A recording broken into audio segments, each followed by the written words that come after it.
Hey, it's Nancy from Nancy Chu Homes at Keller Williams and J Metro Group.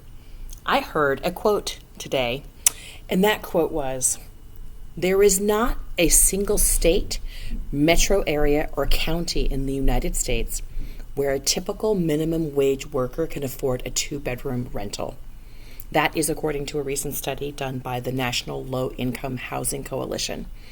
That was a real eye-opener for me. They can't do it by themselves at a minimum wage salary. So let's talk about rent affordability, okay? A lack of housing inventory for sale has a direct effect on rentals as well. And for the last 2 years, we've seen some really significant, and in some places it's been like double-digit percentage increases in rental prices. This is a very simple supply versus demand problem, right? It's hard because affordability is definitely shrinking, especially in our market area here in New Jersey. Why so much demand, right? Well, I heard the editor-in-chief of HousingWire say something. She called this demand influenced by what she called a quote-unquote tidal wave of new household formations. So in other words, our young people are A, coming of age, B, reaching healthy salary levels, and so now they're ready to C, look for housing outside of, say, for instance, their parental homes. It's a demographic inevitability that new household formations are going to be coming. Probably for the next few years, it's going to be steadily increasing as the millennial group comes of age. Lots of the new housing starts have stalled again with the increase in the cost to borrow money along with the pandemic-related material shortages. These delays, they delay the production of new homes and rentals, and they're squeezing kind of an already tight rental housing market. Of course, when mortgage rates rise, consumers, they exit the buying pool, right, and turn their attention to renting. So the shortfall of affordable rents is probably going to get even worse, over the next 2 years. So as rents rise in the city, and for us that would be New York City, you see people migrating out to the suburbs, especially since they're currently experiencing some slightly more flexible remote work possibilities, right? And this pandemic has become something that we've learned to live with. So a lot of the rent freezes have expired now.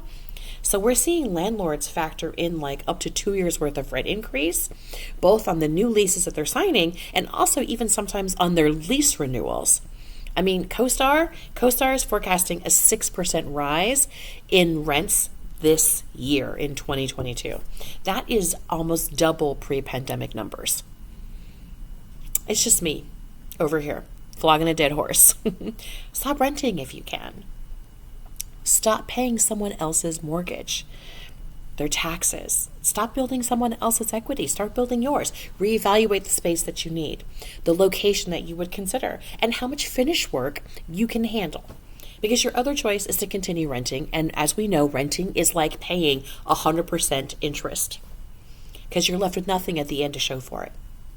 And if you're worried about monthly payments, then there's like actual ways to negotiate a 2 or 1 year rate buy downs, as well as like you can even do a straight points buy down. I mean, there's like ways that we can kind of try to help alleviate your monthly payment.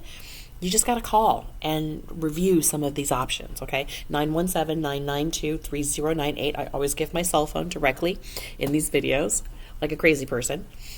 Hey, before I go, I wanted to just show you this real quick. The Washington Post has this cool little chart, and if you roll over it, you can see it tells you county by county how much rent prices have increased since the end of 2019 to quarter 1 of 2022. Hey, I pulled a chart for you. What I did was I started with a base rent of $1,000 in 2010, and I projected what the rent would be through 2019, given the national increases in rent year on year, okay?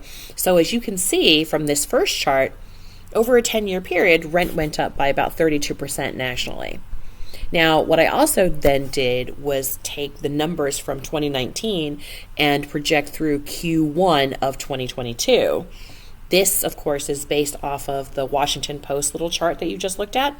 So I have it broken down by the amount of increase we've seen in that time period over these particular northern New Jersey counties: Hudson, Bergen, Passaic, Essex, Union, Morris, Somerset, Middlesex, Warren, Sussex, and Hunterdon. And what I did was projected what their current rates are and how much they've risen, how much they've risen since 2010. So this gives you an idea of the kind of rent trajectory that we're going to see. And I think it fully supports what we're saying, like, hey, let's talk about getting you out of a rental and into a home of your own and building equity of your own. All right, guys. If you like and enjoy what we have to say and are watching our videos, please do like, comment, subscribe.